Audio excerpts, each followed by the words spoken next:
just want to say welcome everybody here, to our second um, storytelling session.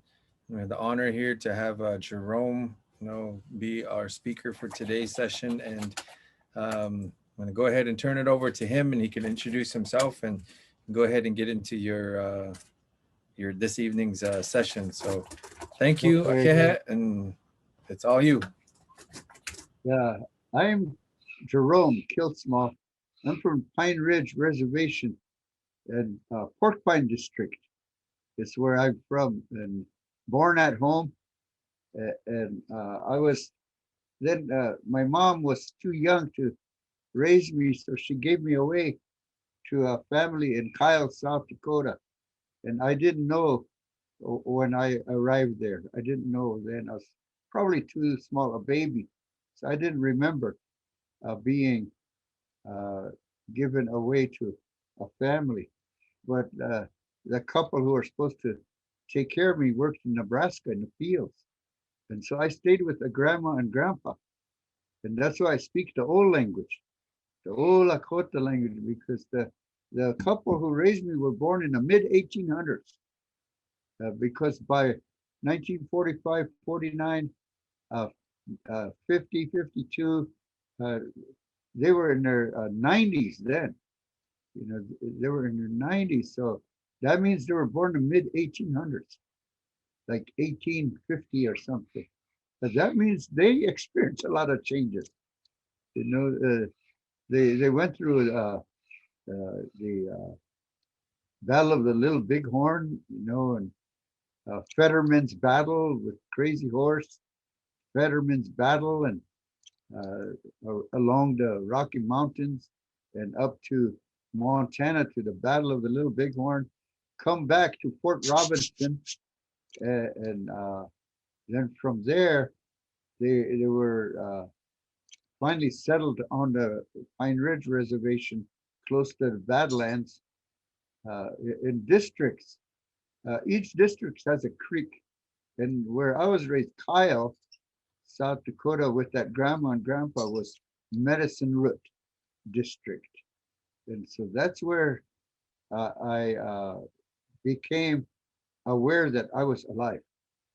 First time I knew that I was a human was right there. And it scared me to life. I was counting the years from 1945, December 1945, to the 1949 blizzard, which was started in January 2nd. So that means I was 3 years old and 8 days old. But I remember it distinctly and clearly because it scared me. And anything that's traumatic, natural catastrophe, traumatic, it goes to long-term memory. I learned that later on. That's why at 3 years old, I could remember clearly what went on in that log home. And we stayed there. We couldn't go anyplace. It was similar to now. I can't go anyplace because of the pandemic. I'm stuck in my home. Same time, same as when I was 3 years old, I couldn't go anyplace because there was a blizzard. So it's similar. It's similar. And so now, what those old people did then, I'm still doing them. I still smudge. I still protect myself with sweetgrass. I have many, many types of tobaccos.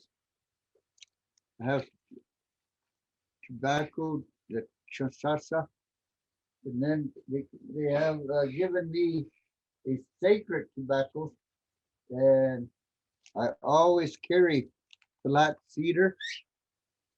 And the person who gave me this flat cedar gave me also a shell inside of this gift, but I just kept them together because it was a wonderful gift. And so things like this I really treasure and I keep. They give me a sage of different kinds. People give me things. they give me the the Rocky Mountain sage too, and so I have that here, the Rocky Mountain sage, and a lot of things that are useful to me. The, the Rocky Mountain sage, they're useful to me. Things that I could use, and I never throw anything away. I have a lot of things in my garage, in my shed, in my room here. I have many things that I saved over the years. I carry medicine. This is bear root. I'm chewing one right now to keep my mouth moist. That bear root is a respiratory medicine. So it helps the lungs to keep the coronavirus away. This is a smoke that keeps the micromites away. And so these are practical uses. Sweetgrass keeps micromites away. So a lot of those natural things that they used then, I'm still using them. So they embedded in me a memory. And I'm really happy that they did. And so I became a person then at that 49 blizzard because there was a hum in the sky, a hum, actual hum in the sky. And so I was very interested, or I'd never heard it before, a hum in the sky. It was the wind blowing that was humming.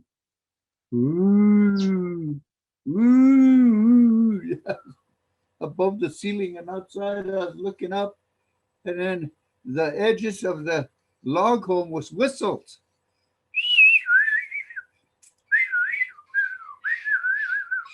Different octaves, different octaves of whistles. I was looking around like, what's happening? Because I'm just now realizing all these sounds, and there were things rolling down the prairies, hit the side of the log home. It looked like that, and my grandma, who was nailing quilts over the windows. The windows were long, like this log home, and she was nailing quilts over that window. And then there is another window uh, to the south, and then the window to the east. The door was to the east. No window to the north and no window to the west. No windows, because they knew that that's where the wind blew from. So they were wise. They were very, very wise. And in the corner by the door, along the wall, was a high, long pile of wood. So they were getting ready all the time for the winter. Uh, and so it helped us through the blizzard. We had wood. We had thick quilts to cover the windows, and of course the log on the walls were this thick, and it was covered with that paper. It was a paper wall covering. It was kind of like orangish color, tan. It was old time. I have a roll of it right here. I have a roll of it right here in my office. I have a lot of things just to remind me of those old days. But I use that roll to put on the floor in the corner so my little dog could go to the restroom right there when it can't go outside. It's trained to go on newspaper. So I put that paper down, and I put that newspaper down, and that's where he goes. And when he goes, I take the newspaper, crumble it up, put in a plastic bag, and tie it up. And so we have a relationship. We have a relationship, and so it knows what to do for me, and I treat it really well. I feed it all the time, good stuff and water. And so I learned from those old people. We had horses, we had a dog, and I knew how they treated their animals. So I do the same thing even now. We're shut in, but I take care of my little dog, my little cats, my birds. I have 8 birds. There's 4 in here and 4 in the living room. And so they keep me happy. Just as much as my grandmother, I kept them happy, and our dog, whose name was Jelly, because they're traditional old people, they can't say ours. Lakota, we have no retroflex, no ours. And so the dog's name was Jelly. And when they was there before I was, the dog was there before I was. And when I came there, my name was Jerry too. So me and the dog shared a name, Jelly. And I think it helped my grandma when she calls us for supper. She says, Jelly, and both of us will be running back toward the house. So, so I knew equality for being related to an animal early in life. I had the same name as a dog. And I learned how to be friends with one. I had the same name as the dog, my best friend. And so that's how I became. And one of the things that also was frightening was that the stovepipe was getting red because the updraft of that wind, the blizzard was pulling the air up, and even with the damper shut nearly closed, the stovepipe was still heating up and getting red and going towards the ceiling. And so my grandpa, he had a basin and he was splashing water on the stovepipe so it'd be cool. He's trying to keep it cool. And so it's kind of scary and exciting at the same time. And then my grandma, she was naming the things that were rolling across the prairies and hitting the side of the log home. Probably that way I won't be as afraid that it wasn't a monster or it wasn't anything scary. So she was naming the objects that were rolling. One, she said, that's the bathtub that was hanging on a harness shed. And that's the bucket that was at the wood pile. And so those were the ones that were rolling down and other things. And she was naming things. So probably so I won't be as afraid. And I must have fallen asleep because I had gloves, little gloves on, and I had a stocking cap on. I had a Mackinac Hudson Bay wool coat on for a little boy. And I don't think the companies made them for little boys. I think somebody made this. My grandma or one of my aunties made that Hudson Bay coat for me. So that was a sign. In other words, I was loved. And I had overshoes like the men had, with the buckles going and latching on toward the side. The overshoes that came up past way up here on my shin. They were red, but they were like the men that has the buckles that kind of shut down, tighten around your legs. So I kind of was winter ready, and I remember once getting up, and I was covered with quilts, so to keep me warm, and I struggled my way out of there, and on top of my gloves, I had some wool socks over them, and so I must have been really kept warm. And finally, uh, that part I remember, the scary part, and another part I remember is when we first came out of that log home and going outside. We pushed the snow out and come out. Our log home was nearly covered with snow, and just the stovepipe we could see it outside. And I remember coming out and looking at the sky, and it was so blue. And I asked my grandma, why is the sky blue? And at 3 years old, I knew how to speak because I remember asking that question. Why is the sky blue? And she said, ever since I knew it was that way. But I wanted to know how come it can't be any other color. So I asked her again. I said, why? Dakawet. And she looked up and she said, it's ordinarily that way. But I didn't know what else to say. So again, I said, why? Dakawet. I mean, why can't it be red? You know, I looked at her, and she said, she said, ask your grandpa. So, but he was busy nudging some mounds with steam coming out of the top, meaning there was an animal inside.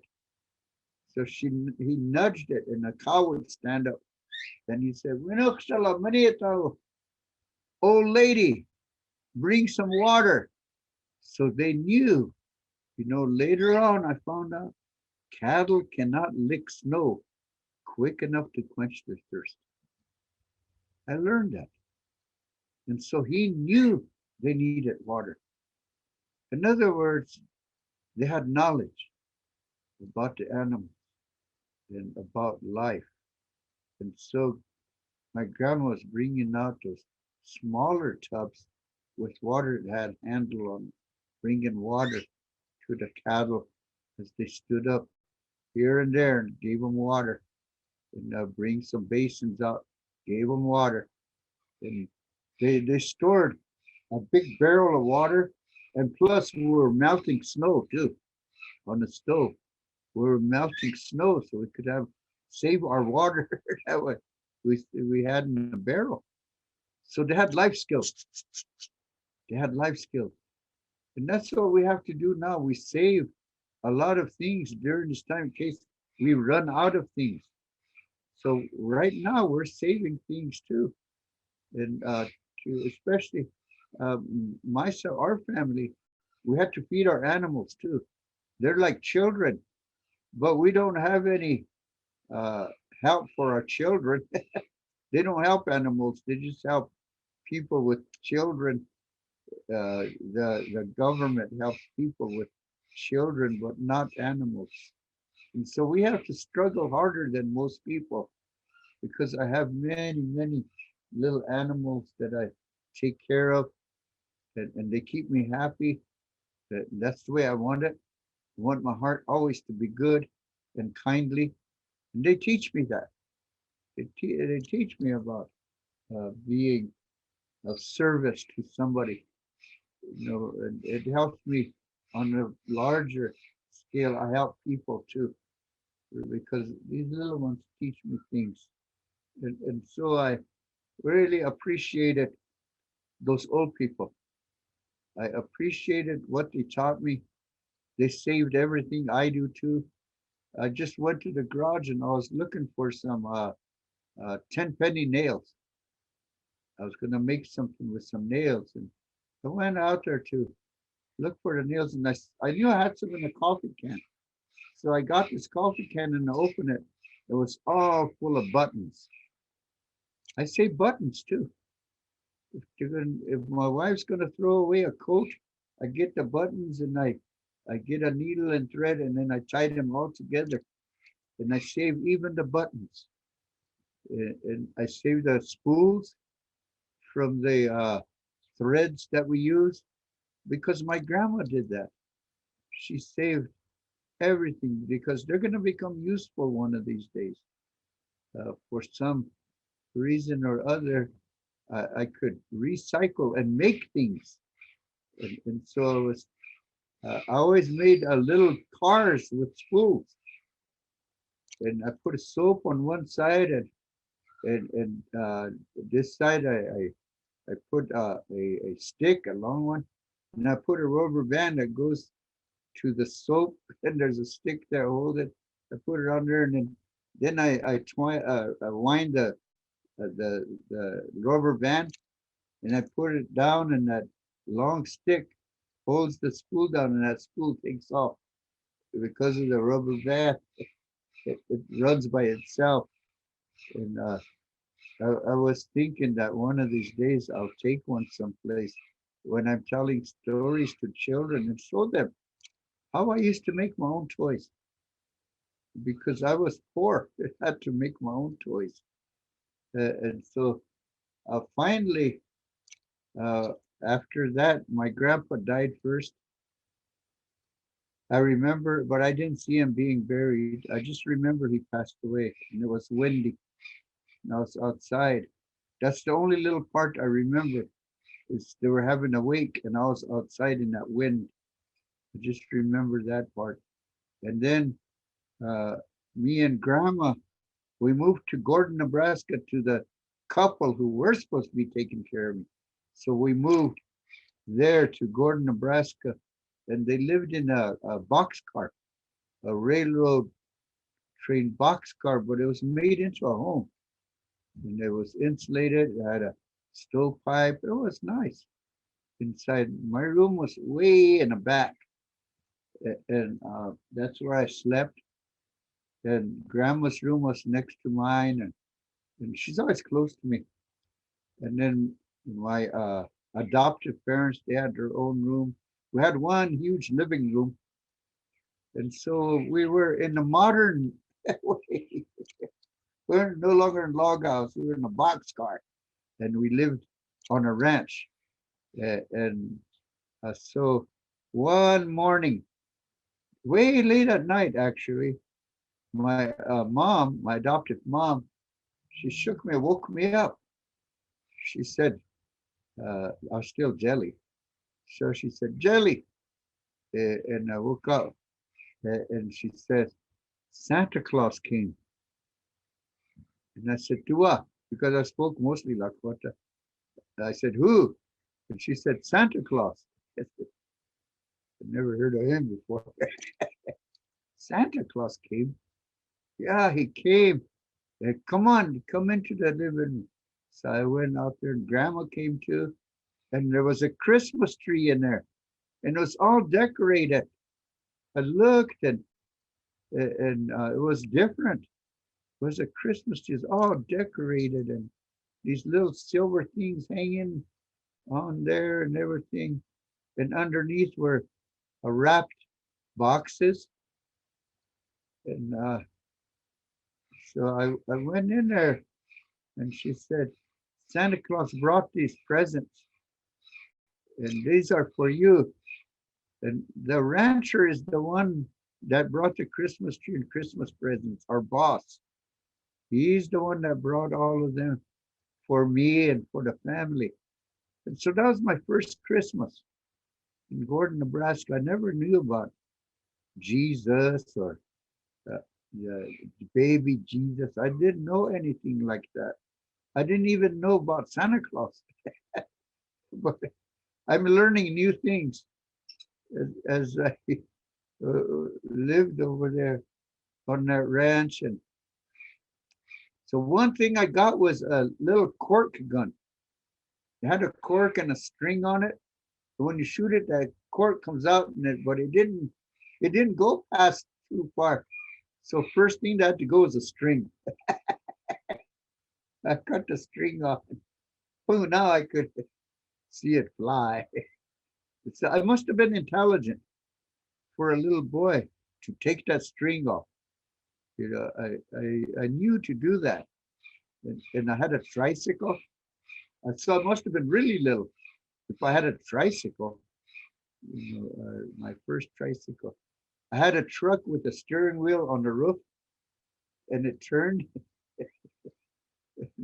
and I had a top about this big. You pump it, and it spins, and it hums. I pump it, let it go, and it goes all over spinning like this.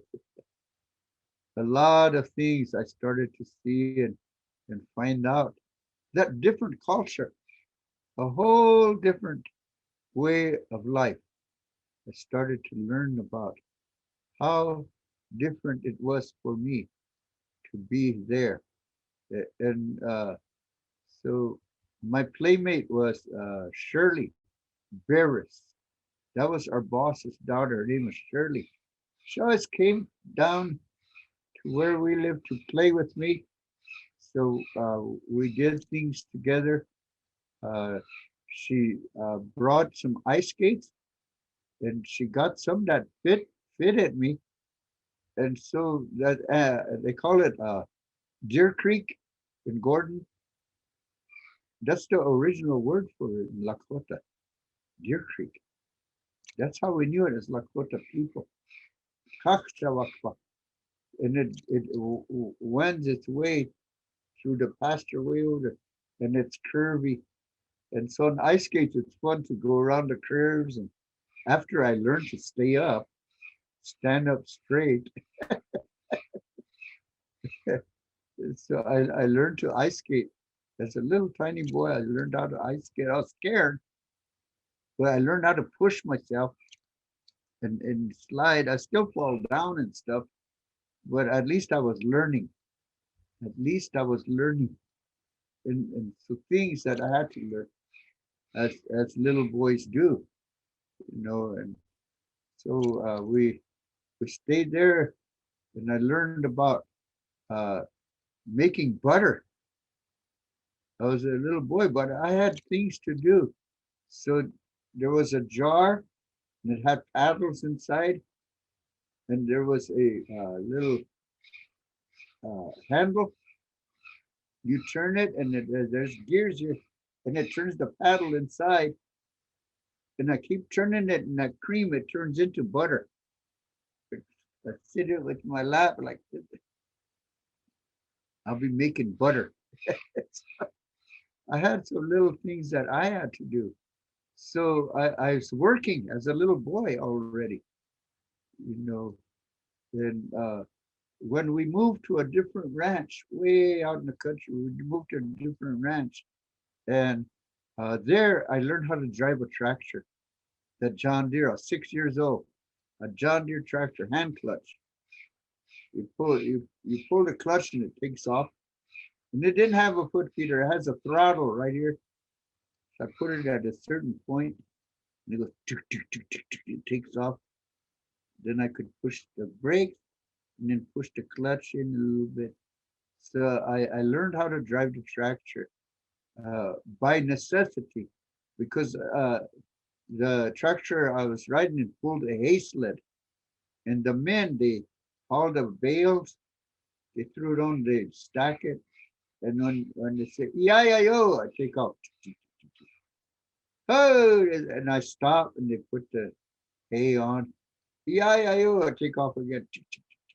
Oh, I stop. So at 6 years old, I had a little job already.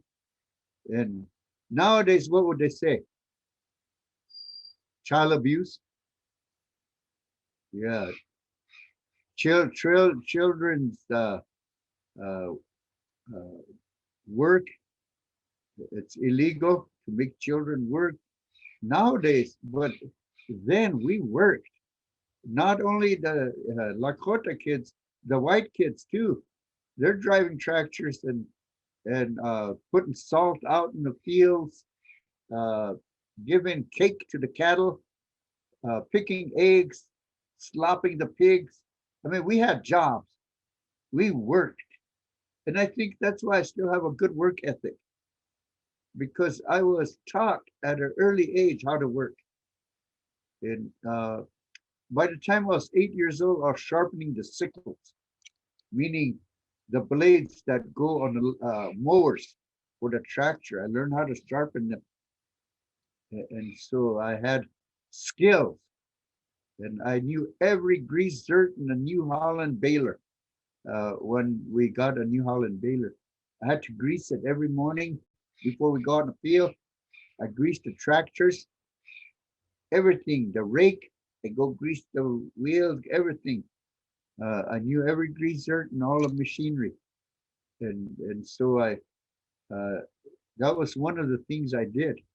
Just crawl under and look for the greaser, pump it, and when it comes out, when the oil comes out where uh, the opening is for where it rides on, when that comes out, I stop because that means it had enough grease on the moving parts.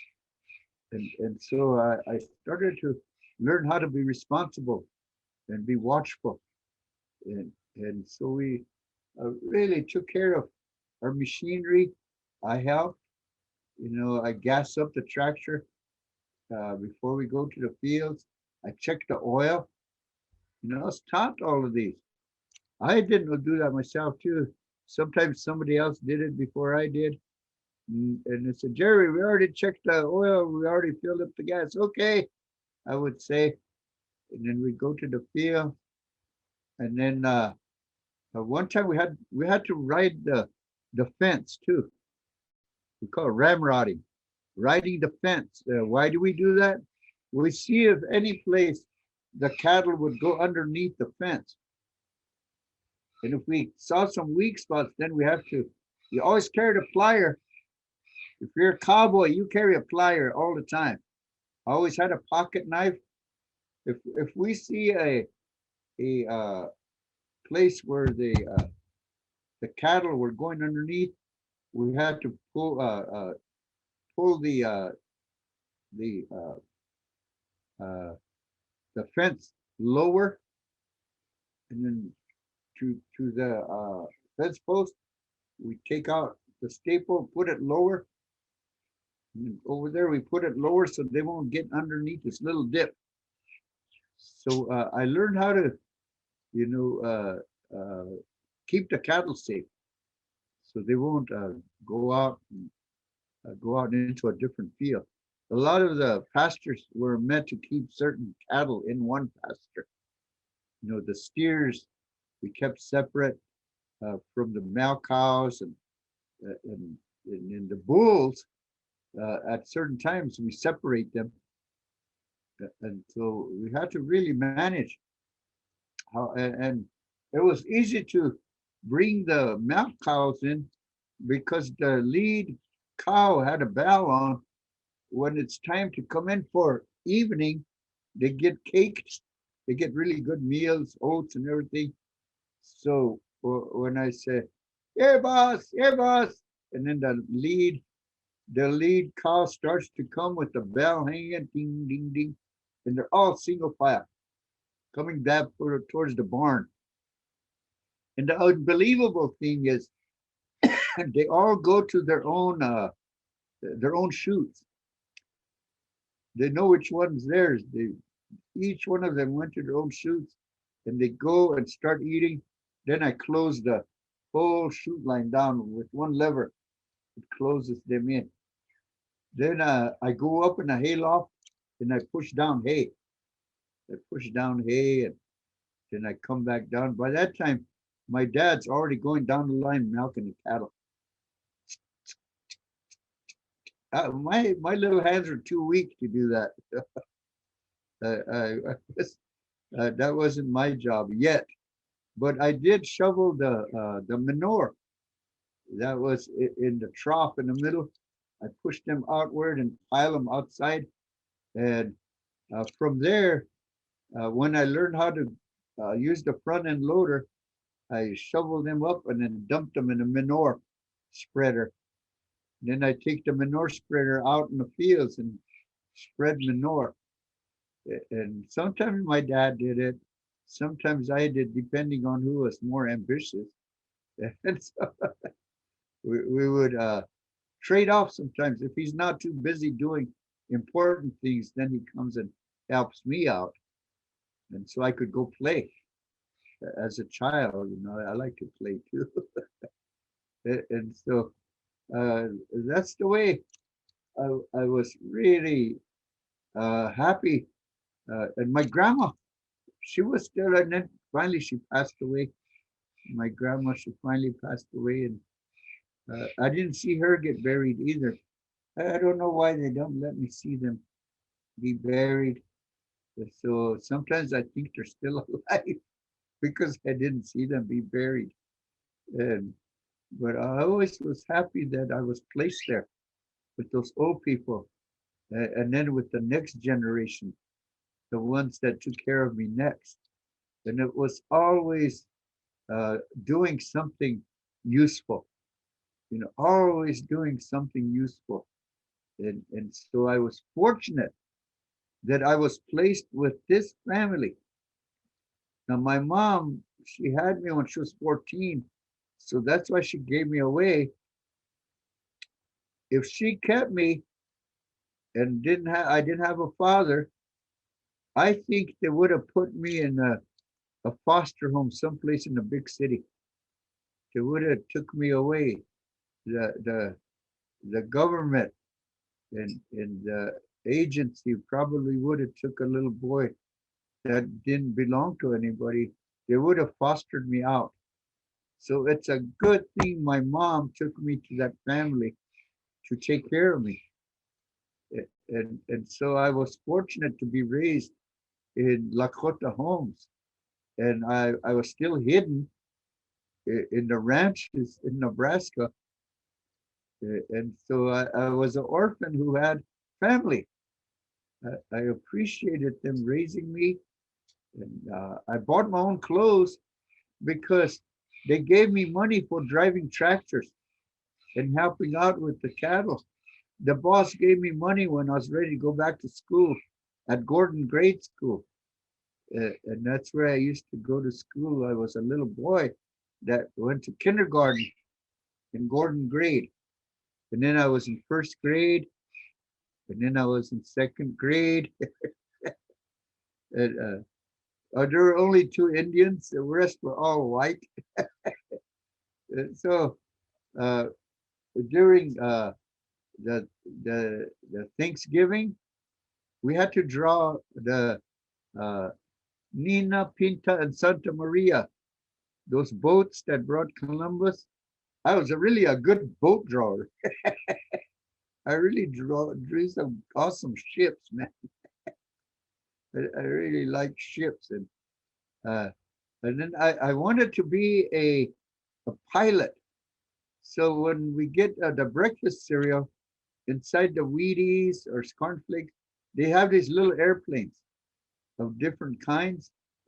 So I hang them from the ceiling. I had a tack.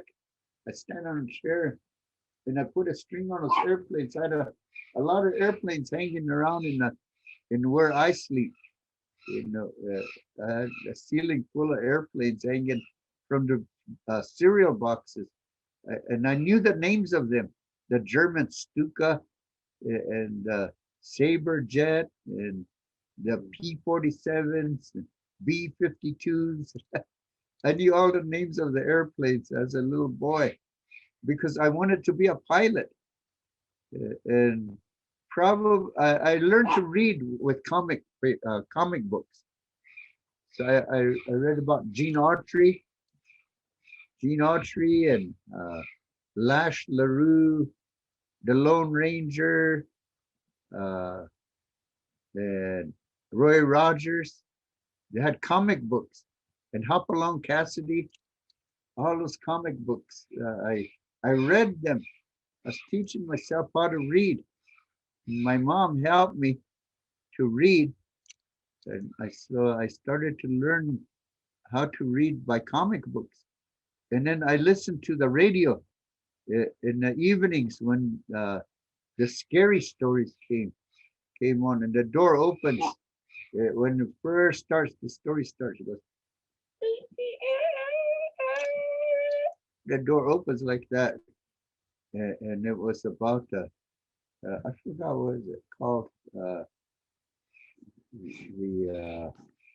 the scary stories anyway. And so I listened to them. I listened to the there was one Red Rider. And I had a Red Ryder rifle too. And there was a Red Ryder comic books, and it was on a radio too. The Red Ryder side. I listened to all the things he did. So it's really cowboy orientated. Mostly, there was no Native American stories, just nothing but cowboys, and then there was Indians, and there was Terry and the Pirates, Steve Cannon, Little Abner, all those kind of stories I read about, and so I was learning how to read. Then when I go to back to school, kindergarten, first grade, it helped me to learn more about what I was reading. And by second grade, I was on my way. And a lot of the language I learned from my playmates, like throw it, catch it, and stuff like that. And I started to learn by playing with my playmates. And so I started to learn English little by little. And sometimes we had to draw turkeys in class because of Thanksgiving. And a lot of the things that had to do with then we had to draw pictures of the star, and we had to draw pictures of a donkey, and draw pictures of Christmas trees. We draw a lot of Christmas trees. In our classroom, we did decorate Christmas trees too. And they used to pop popcorn, and we would uh, put the popcorn in one whole line and wrap it around the Christmas tree.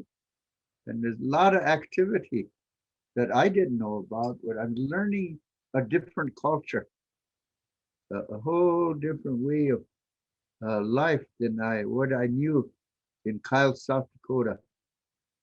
Kyle, I hauled wood. We got the twigs, got a stick, and then we tie a rope in the middle, and then we throw that stick and wrap it around a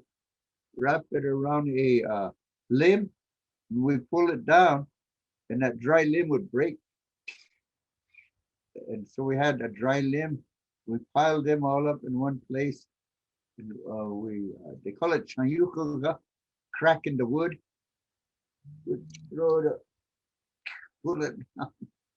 The bigger ones would wrap it around saddle horn and back up the horse, and pull the bigger dry limbs down for our firewood. And so we always had firewood, and we kept stacking it up for the winter in case it was going to be a bad winter. And so we would do all of that. And one thing that really impressed me about these old people is they saved food. They had barrels of water. They had cornmeal in big barrels. They had rice in big barrels, and flour and beans, because we get the beans when we worked in the fields in Nebraska. We also harvested beans. So we had a big barrel of beans, pinto beans, different beans. We brought back big bushels of potatoes. Every weekend, we would bring something back to the reservation. And we had a cellar. So we put the potatoes in the cellar. And some of them, we piled them in a corner for seeds. And sometimes we cut them in 4 pieces and throw them over there. And they start to sprout to make seeds for planting them in the spring. We had a big garden in Kyle. We always take care of it. And in the morning, my grandma would, early in the morning when the fire started, she would sprinkle cedar on the stove. She would and I still do that with this little tuki seashell. I would smudge every morning now, just a little bit, to have an odor of sanctity.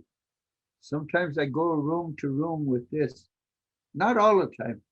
Just once in a while, I go room to room, blessing our home, because that's what they did.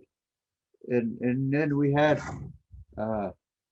sweetgrass, sage, cedar, and bare root, what I just showed you. here. And the wild plants, they had dried timsila, dried papa, the long beef jerkies, whole big sacks of those. All summer they would kabbalah. They would make beef jerky. So we had bags and bags of dried meat. And we had dried choke cherries already ground. And some of them they pounded. If we didn't have a grinder, they pound the seeds because the seeds, then we cure it. Because choke cherry seeds have arsenic in it. So you had to crush it and dry it in the sun to cure it. There's reasons for pounding the cherries and to be able to dry it in the sun to make the choke cherries taste good when you recook it. That's wojapi. And then we dried the plums and moshtincha lapute, the buffalo berries. We just crushed them and dry them in the sun. And then we store them. And currants, we dried currants. We have to catch them in June. They're the first ones that ripen. And the wild strawberries, you have to catch them in June. They're the early ones that ripen right away. So you have to be aware when to harvest. So I learned that. I learned when to harvest certain plants because that's when they were available. If you lose your choke cherries in July, that's Black Choke Cherries Month. That's the name of it. If you lose your crop, that means you're not going to have nothing in the winter. So you had to go whoosh feed. You had to pick cherries. I have cherries in my refrigerator right now in the freezer. So if in case somebody needed that at a feast, they would call me and say, Jerome, you got any choke cherries? I said, yeah, I do. Why, you need some? And so I would go and deliver because some people don't harvest, but I do. And I'm still the old way. I'm an old timer and I still have to do the things to stay alive in the winter. And that's what I'm doing now. During this pandemic, I'm here, but I have team sila. I have choke cherries. I have dried plums. And we could buy things too. At the store, we get dried apricots. We get the ones that we really like. We always get them, the dried ones. And there's many things that I like that I always go to get. We always had cornmeal for breakfast back then. I still do that now. I have cornmeal mush, oatmeal, farina, and I always add flax seed to my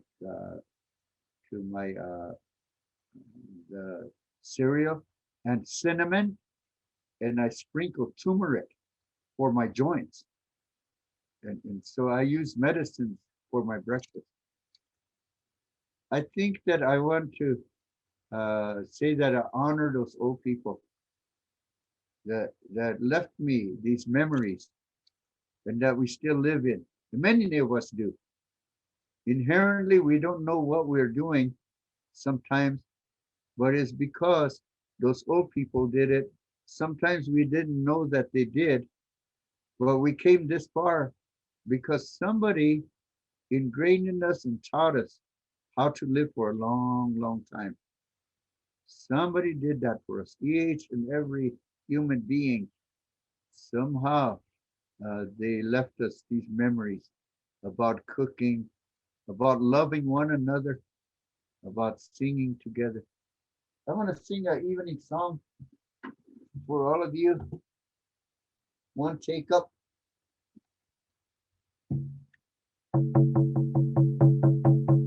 Ate wakataka wopila echi chielo wechuzani maya kucha ate wopila echi chielo ate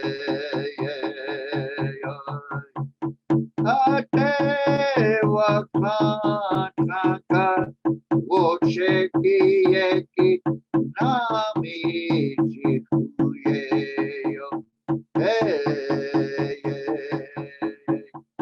ekse wichashama makakirelo. Hey, ya, oh, yeah, why, yellow. Hey, Pila mayaya pielo mitakuye oyasi.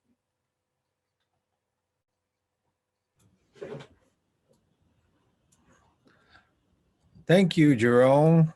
That was a very awesome song, very awesome story. Appreciate you, sharing your time with us.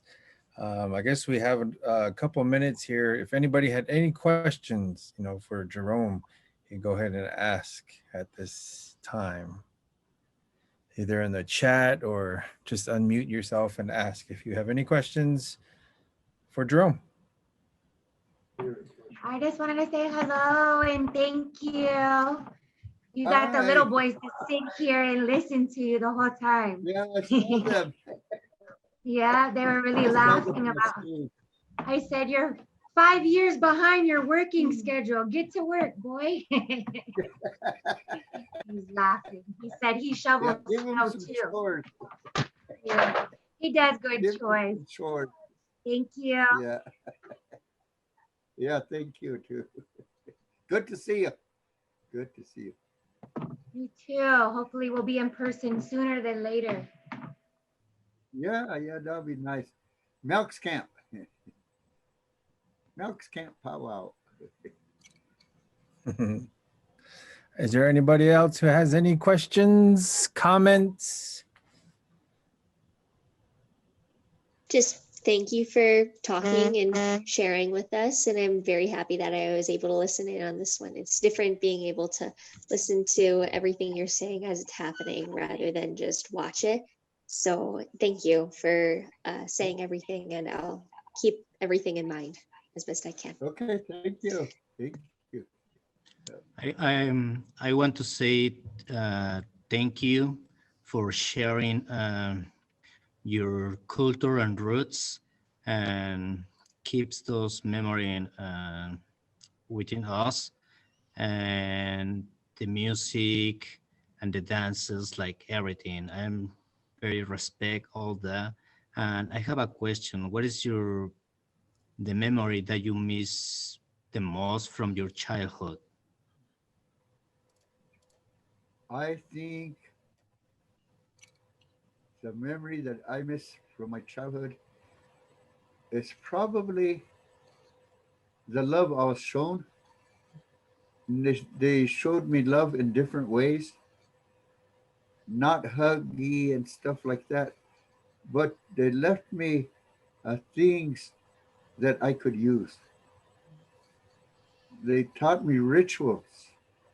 The couple who raised me were medicine people. So I learned about the songs. I learned about Uwipi, the rituals, the ways to conduct ceremonies, because I watched them. And so that's the kind of love I like, is when they ingrain in you useful things that you could share. I do wiping of tears ceremonies for people who pass away. I do naming ceremonies, fasting, and sometimes I help at sun dances. But mostly now I sing. I used to take care of the Sundance tree, but I'm too old now. And so mostly I sing at sun dances. I run sweat lodge. I build sweat lodges. So a lot of the things I watch these old people do, now I'm using them. When my mom was passing away, my biological mom, I heard about it. So I went over there and I took my master's degree diploma. That's what I just received. And so I made a copy and I framed it and took it to her. I said, Mom, I brought you this. I'm a teacher, and I graduated with a master's degree. And it's because you're the genius. I said that. And she said, Hetak, what does that mean? So it said, it means that you made the wise decisions to put me in the home with those elders. So now I could teach the culture and the language. That's why you're a genius. You put me in the right place so I could grow up in the old traditional ways. You probably didn't know what you did, but you gave me the greatest gift on earth. That's I awesome. think she needed I think she needed to hear that. Mm, it's Yeah. beautiful. But she's probably guilty of giving me away. Mm. Yeah, and So, I hope those rituals and ceremonies is people still um, is people still putting together and keep teaching um, all those old teachings that really help Yeah, us to be better persons. yeah. So that's the kind of love I'm talking about. The ones Thank that are you. in action. The Thank you. ones That's that are in awesome. Thanks, yeah, Jerome. I just yeah. want to say thank you so much. I could listen to you talk and tell stories all night long. So let me know when Well, the next one will be. thank you for saying Thank you. that because I can't stop talking. Ah, Thank you well, for you know saying what? that. I should send you my phone number. We can connect on Zoom or on the Yeah, phone go anytime. ahead. Let's I do would love to that. talk to you all night, Jerome. All right. Yeah, give it I'll, to Mr. Ask Mr. Echohawk. Yeah, okay. he'll give you my phone number. All Yeah, right. That sounds great. Thank you.